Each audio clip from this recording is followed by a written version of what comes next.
In November of 1910, a private railcar slipped out of a New Jersey station in the middle of the night. No official manifest, no press. The men on board used only first names. They carried no luggage with their real identities attached. They were told, explicitly, to speak to no one, not the porters, not the conductors, not the staff waiting for them at the other end. They were going to Jekyll Island, Georgia.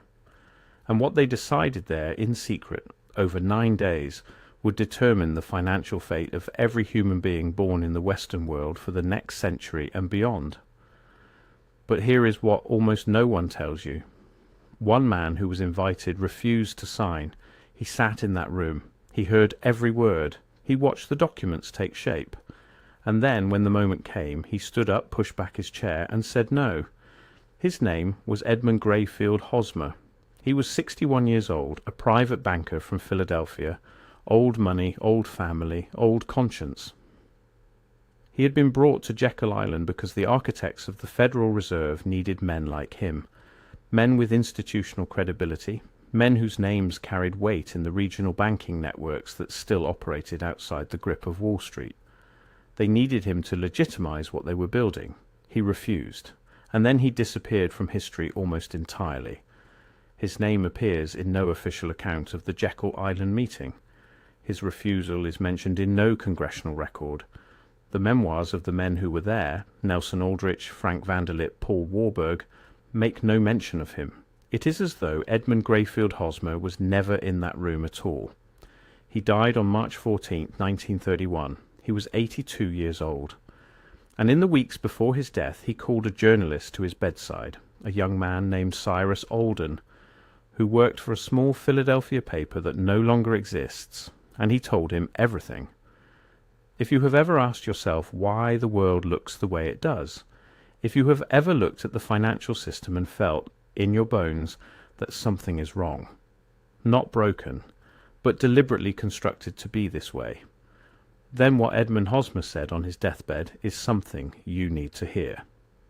Before we go any further, if this is the kind of history they don't teach you in school, subscribe now and hit that bell. This channel exists because people like you refuse to stop asking questions. The world that Edmund Hosmer was born into in 1849 was not the world we inhabit today. This is something important to understand before anything else. Because when researchers in the Tartaria community began examining the photographic and architectural record of 19th century America, what they found does not match the official story of a young developing nation clawing its way out of frontier poverty. Hosmer's Philadelphia was one of the old cities. It had been part of something older than the Republic, and the banking families that operated there, the ones Hosmer came from, understood, at least partially, that they were custodians of systems they had not themselves created. They moved money through channels whose origins, if you trace them back far enough, became difficult to explain through conventional historical timelines. This is the world Edmund Hosmer came from, a world where certain men knew that the financial map did not match the official territory, where ledgers went back further than they were supposed to, where the architecture of money, who issued it, who controlled it, who could expand or contract it, was understood to be a technology handed down, not invented. When Paul Warburg arrived in the United States from Germany in 1902, men like Hosmer recognized immediately what he was. Not a newcomer, not an immigrant seeking opportunity, a courier. A man sent by older financial networks in Europe to finish a project that had been attempted and blocked multiple times before, the installation of a central bank on American soil. The first bank of the United States had been killed by popular opposition. The second bank of the United States had been killed by Andrew Jackson, a man who understood precisely what it represented. And now, in the early 20th century, a third attempt was being organized. This time they would be smarter about it. This time they would not call it a central bank, they would call it a reserve system. They would make it sound like a protective mechanism. They would dress it in the language of stability and reform. And they would do it in secret, on an island, in November, when the Georgia marshes were cold and the Pelicans sat motionless on the docks and no journalist would think to look. Hosmer received his invitation 3 weeks before the meeting. It came through back channels, not from Aldrich directly, but from an intermediary whose name he never disclosed publicly. What the invitation asked him to do was attend a working conference on monetary reform. What it did not say explicitly was what the conference would actually produce. He went because men like Hosmer went when they were called.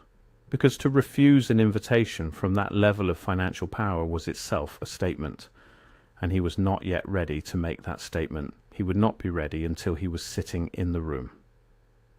The Jekyll Island Club was a private hunting retreat owned by a consortium of the wealthiest families in America: Vanderbilts, Morgans, Rockefellers, Pulitzers, the kind of families who owned entire blocks of lower Manhattan and summered in places that ordinary Americans would never see the inside of. The club had its own electricity, its own water system, its own kitchen staff who had been working there for decades, and who understood without being told that discretion was the primary requirement of their employment. The men who arrived that November were transported from Brunswick, Georgia, in small groups at different times to avoid the appearance of a gathering. Hosmer arrived on the second day in the afternoon and was shown to a room in the main building that looked out over the marsh. He described it later to Cyrus Alden as beautiful in the way that expensive, isolated things are beautiful, perfectly maintained, perfectly quiet, and slightly wrong in a way he could not immediately name. The meetings began that evening. What Hosmer witnessed over the following days was the drafting of a document that would eventually become the Federal Reserve Act of 1913. He was not the only skeptic in the room, but he was, according to his own account, the only one whose skepticism survived contact with what he called the full architecture of the proposal. The others could be convinced. The others had doubts that could be addressed through argument, through reassurance, through the careful redrawing of certain provisions to make them look more palatable. Hosmer's doubts were different. They were not about the mechanics, they were about the purpose. He understood, he told Alden, what a central bank actually does. Not the textbook version, the real version. A central bank does not stabilize money, it controls the cost of money. It decides through the manipulation of interest rates which industries live and which die, which nations can borrow and which cannot, which governments survive and which are brought to their knees by debt they were manoeuvred into taking on. A central bank is not a financial instrument, it is a political instrument. And the men who control it control everything downstream from it. He had read the history. He knew, because the old Philadelphia banking families knew, that the financial panics of 1873 and 1893 and 1907 had not been natural events. They had been managed events, contractions engineered at the top to produce specific outcomes at the bottom. Land transferred from small owners to large ones, banks consolidated, political careers made and destroyed. The panic of 1907 was the immediate pretext for the Jekyll Island meeting. The official story was that J.P. Morgan had heroically stepped in to stabilize the banking system during a crisis caused by reckless speculation. What the official story does not examine is who caused the speculation, who encouraged the banks to overextend, who then at the critical moment pulled the credit line and watched the dominoes fall, and then stepped in as the saviour. Hosmer knew, the men in that room knew. And part of what disturbed him about the proceedings was how openly they discussed it among themselves, while simultaneously crafting a public narrative that framed the Federal Reserve as the solution to exactly the kind of crisis they had deliberately created. He used a word, Alden wrote, that he had not expected from a man of Hosmer's generation and temperament. He called it theatre. The whole thing, he said, was theatre. The panic, the reform movement, the congressional hearings, the long public debate that would follow the Jekyll Island meeting, all of it was the performance of a conclusion that had already been reached in private. The vote in 1913 was the curtain call. The play had been written here, on this island, in 1910, by men who were not elected by anyone, and who answered to interests that had no name on any American document. But here is where Hosmer's account becomes something other than a story about banking. On the fourth night of the meeting, after the formal sessions had ended and several of the men had retired, Hosmer found himself in conversation with Paul Warburg near the fireplace. in the main sitting room. Warburg was brilliant, a man who had memorized the financial architecture of a dozen nations and could speak fluently about monetary theory in 4 languages. He was also, Hosmer would later say, the most deliberately careful speaker he had ever encountered. Every word placed, every disclosure calibrated, every door opened just wide enough to let in light without revealing the room beyond. That night, near the fire, with the marsh sounds coming in through the tall windows, Warburg said something that Hosmer spent the rest of his life trying to understand. He said that the Federal Reserve was not the end of the project. It was the instrument, and the project itself was much older than anyone in this room, and much larger than the United States. Hosmer asked him what he meant. Warburg paused for a long time. Then he said that certain financial architectures had survived discontinuities that the official record did not acknowledge, that the systems they were now formalizing had roots that went deeper than the founding of the Republic, deeper than the colonial period, deeper than the events that the textbooks described as the beginning of the modern financial era. He did not say Tartaria. He did not use that word or any word like it. But what he described in the careful, calibrated language of a man who had been trained never to say more than necessary was a continuity, a thread, a lineage of financial control that had passed through collapses and resets and reorganizations and had emerged each time with its essential structure intact, wearing new names, speaking new languages, operating through new institutions, but serving the same function for the same purposes, for the same network of interests that had been in place for longer than the modern world was supposed to have existed. Hosmer did not sleep that night. He spent it at the writing desk in his room, making notes in a small leather journal that he would carry with him for the rest of his life, and that he entrusted to Cyrus Alden along with everything else he disclosed in those final weeks of 1931.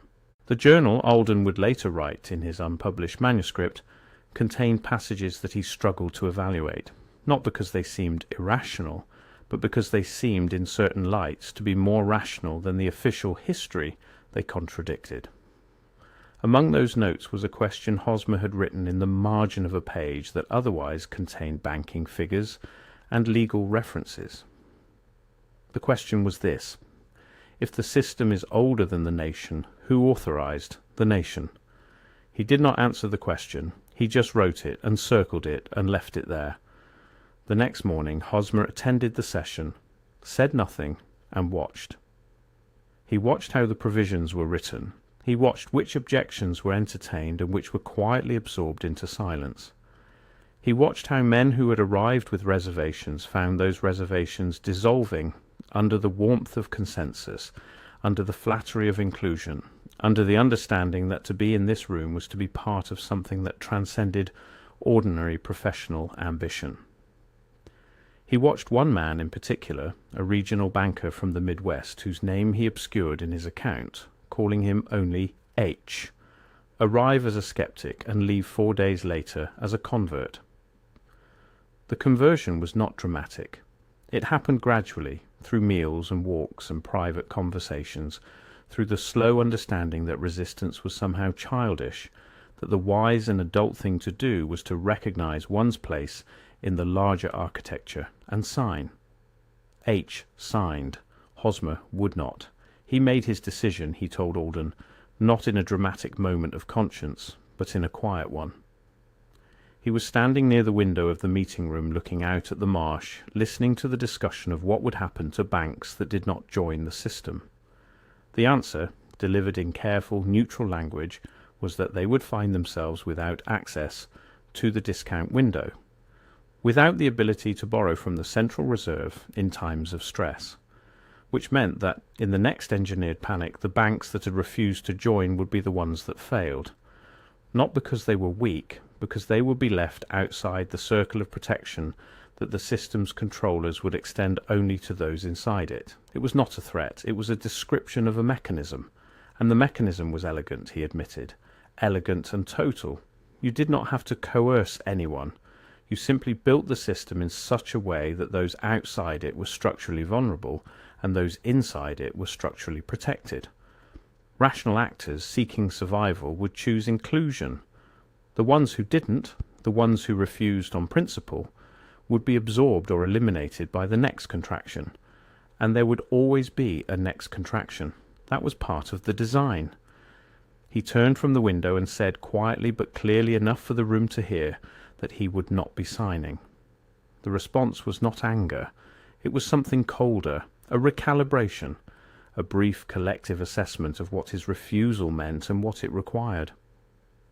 Warburg looked at him for a moment and then looked away, and continued speaking as though Hosmer had said nothing at all, which was, Hosmer understood, the appropriate response, because his refusal changed nothing about the outcome. The document would be drafted with or without him. The legislation would be passed with or without his endorsement. He was being excised from the narrative in real time. He left Jekyll Island the following morning. He took a private boat across to Brunswick and caught the first train back north. No one saw him off. By the time he arrived back in Philadelphia, he had already begun to understand that what had happened on that island would not be something he could speak about openly, not because he had been threatened, but because the story would not be believed in any form that preserved its essential truth. The Federal Reserve Act was signed into law by Woodrow Wilson on December 23, 1913. Wilson, who would later tell Confidence that he feared he had destroyed his country, had campaigned on opposition to concentrated financial power. What he signed was the instrument of exactly the concentration he had claimed to oppose. The men at Jekyll Island had planned for this, for skeptical presidents, for reform movements, for congressional hearings. All of it had been accounted for. Edmund Hosmer watched it happen from Philadelphia. He continued to operate his private bank, which survived through the 1910s and into the 1920s on the strength of its conservative lending practices and its refusal to extend credit into the speculative markets that the Federal Reserve System was, through low interest rates and abundant liquidity, actively inflating. When the contraction came in 1929, his institutions survived. Most that had bet on continued expansion did not. He had known it was coming, not the specific date, not the specific trigger, but the mechanism. Yes, he had watched it be designed. Low rates to encourage borrowing and speculation. Then, at the appropriate moment, a sharp contraction. Credit pulled back, forced liquidations, bank runs, the destruction of paper wealth on a scale that would transfer real assets, land, buildings, infrastructure, productive capacity, from the many to the few at prices that would have been unimaginable 2 years earlier. The Great Depression was not an accident. This is what Hosmer told Alden. Lying in his bed in the Philadelphia house where he had lived for 50 years, his voice steady despite his condition, his eyes clear in a way Alden would later describe as the clarity of a man who has stopped worrying about what people will think of what he says. He said it plainly. The Depression was not an accident. It was the first major demonstration of the Federal Reserve operating as designed, a proof of concept. And then he said something that took Alden much longer to understand. He said that the Depression was not primarily about money. It was about the records.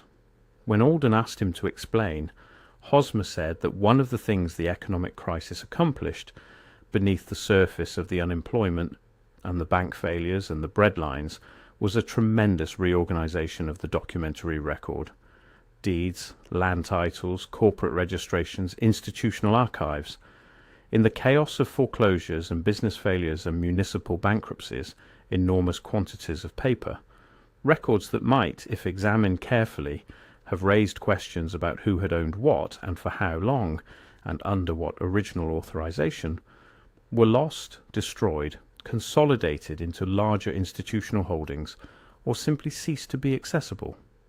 He had seen something similar, he said, in the period following the Chicago fire of 1871, and in San Francisco after 1906, and in other cities, other moments of catastrophic loss, where what burned or flooded or collapsed was not merely buildings, but the documentary substrate of an older order, an older way of accounting for who held what and why. He was not saying these catastrophes were engineered. He was saying they were convenient. and that certain interests had become skilled over a very long period of time at exploiting the convenient moment, at being present, organised and capitalised when others were disoriented and desperate, at writing the new records that would replace the old ones, at becoming, in the aftermath of collapse, the authoritative source for what had existed before.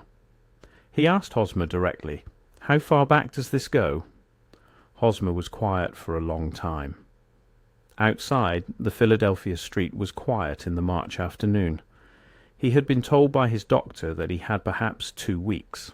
He had already given Alden everything: the journal, the documents, the letters, the notes accumulated over 20 years of silence. There was nothing left to protect. He said, further than they will let you look, he said that the financial systems that were being consolidated and formalized in the early 20th century were not new. They were old, very old, and the reason they were old was that they had survived something in the record that has been smoothed over, that has been made to look like a gradual development when what it actually was a reconstitution. A system that had existed before, that had been interrupted, and that had been rebuilt, under new names, in new languages, with new institutional facades, but rebuilt from memory, from documents that certain families kept, and that never appeared in any public archive, from knowledge about how to construct and operate a financial architecture that ordinary scholarship was not old enough or broad enough to have independently derived. He did not have a name for what had been interrupted. He did not use the word reset. He did not draw the maps that researchers in the Tartaria community have since assembled, the maps showing cities whose architectural complexity predates their supposed founding dates, the images of buildings whose lower floors are submerged in geological strata that should not, by any official timeline, be there. He did not discuss mudfloods or orphan trains, or the world's Columbian Exposition and its too perfect classical architecture that was demolished almost immediately after serving its purpose. But he circled the same question from a different angle, and the question was the same one he had written in the margin of his journal 21 years earlier, the night after his conversation with Warburg by the fire. If the system is older than the nation, who authorized the nation? He died on March 14, 1931. He was 82 years old. Cyrus Alden attended the funeral. He was the only journalist present. Alden spent the following decade trying to publish what Hosmer had told him. He approached 14 newspapers and 4 publishing houses. The responses ranged from polite declinations to something he described in his notes as pressure, visits from men he did not recognize, a period during which his press credentials were revoked by the Pennsylvania Press Association for reasons never clearly articulated and subsequently restored without explanation. He eventually stopped trying. His unpublished manuscript, titled simply Notes on a Conversation, existed in a single typed copy that passed through 3 hands after his death in 1958 before surfacing, partially, in the collection of a private researcher in the 1990s. Fragments of it have circulated in alternative history communities since then. The full text has never been published. What we can assemble from those fragments, and from what can be independently corroborated through the public record, is a picture that the official history of the Federal Reserve does not provide. The Jekyll Island meeting is not disputed. The participants are known. The secrecy is documented. Nelson Aldrich himself referred to it years later as a necessary discretion. The Federal Reserve Act is law. The Depression happened. The mechanism Hosmer described, low rates, expansion, contraction, asset transfer, is legible in the economic data if you are willing to look at it without the framework that institutional economics provides for interpreting it. What is disputed is the depth, the age, the continuity that Warburg implied in his conversation by the fire. But consider what researchers outside the mainstream have been documenting for decades. The architectural record of 19th century America does not fit the official timeline of development. Buildings that should have taken generations to construct appear fully formed in cities supposedly founded decades earlier. The World's Fairs, Chicago in 1893, St. Louis in 1904, San Francisco in 1915, present classical civic architecture of extraordinary sophistication that is then demolished almost immediately. The official explanation is that it was temporary, but the question remains: who had the organizational capacity and financial resources to build it at all, and why destroy it? The mud flood research points to buried lower floors in cities across Europe, Russia, Central Asia, and North America. Buildings that clearly had ground-level entrances and windows that are now underground. Official geology provides explanations involving gradual sediment accumulation. The researchers point to the timeline and ask whether gradual accumulation accounts for what is visible in the photographic and architectural record. These are separate threads, but Hosmer, without knowing any of this specifically, was pulling the same thread from the financial end. The money system is old. The institutions that control it are reconstructions. The records of what came before have been lost or hidden or replaced. And the men who built the Federal Reserve in 1910 knew they were not inventing something new. They were reinstalling something that had existed before in a country populated and organized for purposes its official founding mythology did not fully capture. The nation as a financial instrument, the currency as a control mechanism, the banking system as the administrative layer of something much older, a civilization that did not end but transformed, that did not die in whatever event produced the buried floors and the architecture that should not exist, but survived in the hands of the families who held the ledgers. Hosmer said, "Further than they will let you look." He had spent 20 years trying to look. He had not been stopped by violence or direct coercion. He had been stopped by the elegant mechanism he had watched being designed on Jekyll Island. The mechanism that made certain questions unanswerable, not because the answers were hidden, but because the frameworks through which answers are sought were themselves controlled. The framework does the work of suppression, so that no suppression is ever necessary. But there are things that survive the framework. Old men who lived through the room where it was formalized, and who in the last weeks of their lives decided that the ledger of their conscience mattered more than the ledger of institutional approval. Journalists who kept their notes even after they stopped trying to publish. Researchers who look at a photograph of a building from 1870 and ask why the windows start 3 feet below what should be the ground. The threads are real. The questions they produce are legitimate. And the legitimacy of the question does not depend on having a complete answer. It depends only on the willingness to look past the place where the official account says there is nothing more to see. Edmund Greyfield Hosmer stood up in a room on Jekyll Island in November of 1910 and said no. He had no illusions about what his refusal would accomplish. The document was drafted anyway. The law was passed anyway. The system was installed anyway, and it has operated with the efficiency its designers intended for over a century since. But he did not sign. And in not signing, he preserved something, not the outcome, which was beyond his power to change, but the record, the witness, the account of a man who was in the room and who chose, at the end of his life, to say what he saw. The world they built at Jekyll Island is the world we live in. Its money is the money in our accounts. Its rates are the rates on our mortgages. Its contractions are the recessions that reorganize who owns what every generation or so.